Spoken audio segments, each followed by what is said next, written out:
अस्सलाम वालेकुम। भाई, सबसे पहले मीडिया के लोगों से खुसूसन अपील की, आप लोगों से बाइक लेना और अपनी तकरीरें करना बंद कर दीजिए। अब स्टेज से जो जिम्मेदाराना गुफ्तगू होगी, यही गुफ्तगू पूरे मुल्क के लिए मोतबर मानी जाएगी। और मीडिया के वो लोग जो हर प्रोग्राम को हुकूमत के मकसद के तहत कवर करते हैं, उनसे गुजारिश है कि बराह करम आप जो अफवाहें फैला कर मुल्क को गुमराह कर रहे हैं और हिंदुस्तान भर के लोगों को भ्रमित कर रहे हैं, आप अपने पेशे के साथ नमक हलाली नहीं कर रहे हैं। इसलिए मैं फिर एक मर्तबा अपनी गुफ्तगू करने से कबल मीडिया मुअद्दबाना गुजारिश करूंगा कि आप समाज की आंख हैं, समाज की निगाह हैं, और आपके ज़रिए समाज अपने हालात को देखता, पढ़ता और सुनता है।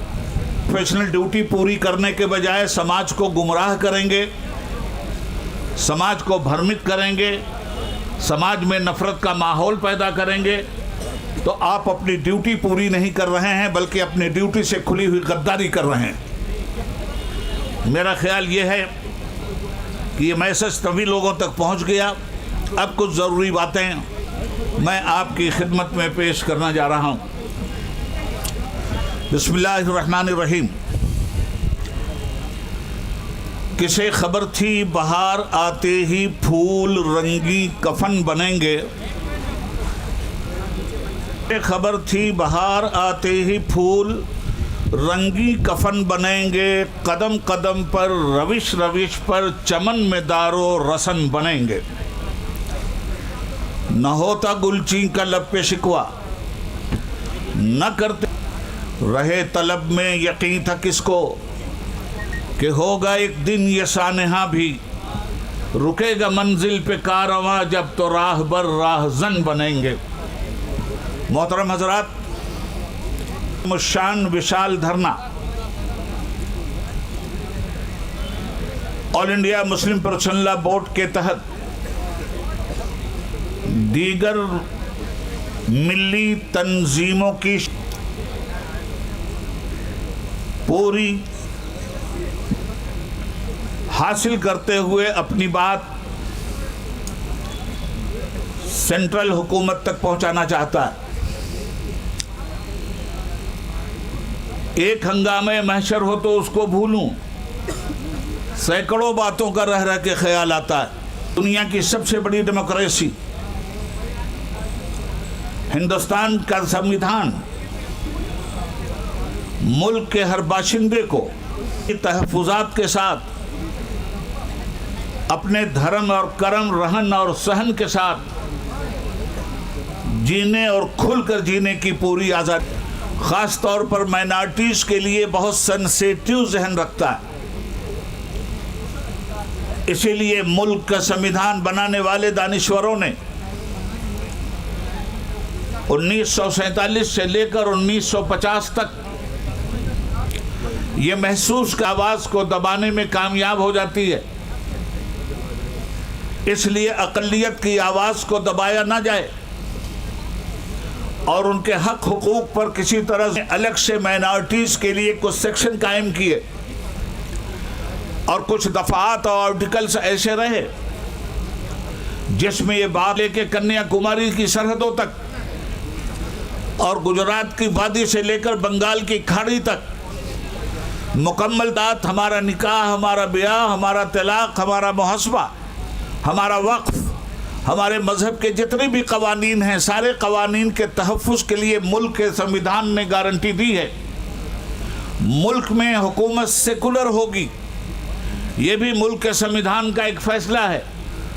सेकुलर हुकूमत का मतलब होता है ला मज़हब, कोई धर्म नहीं होगा, मगर सेकुलर मुल्क में उस बेधर्म हुक्मिक लोग अपनी ज़िंदगी धर्म की बुनियाद पर गुजारते हैं उन तमामी तर लोगों के धर्म और कर्म की पूरी हिफाजत की गारंटी सेकुलर हुकूमत को लेनी है।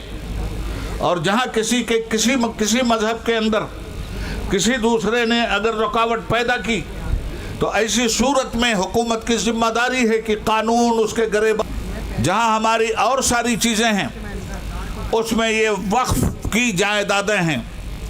जिस तरह नमाज और रोज़ा हज और ज़कात हमारे लिए ज़रूरी है, उसी तरह से हज और रमज़ान के रोज़े और उसी तरह से ये वक्फ की जायदाद का तहफ़्फ़ुज़ भी हमारे लिए ज़रूरी है।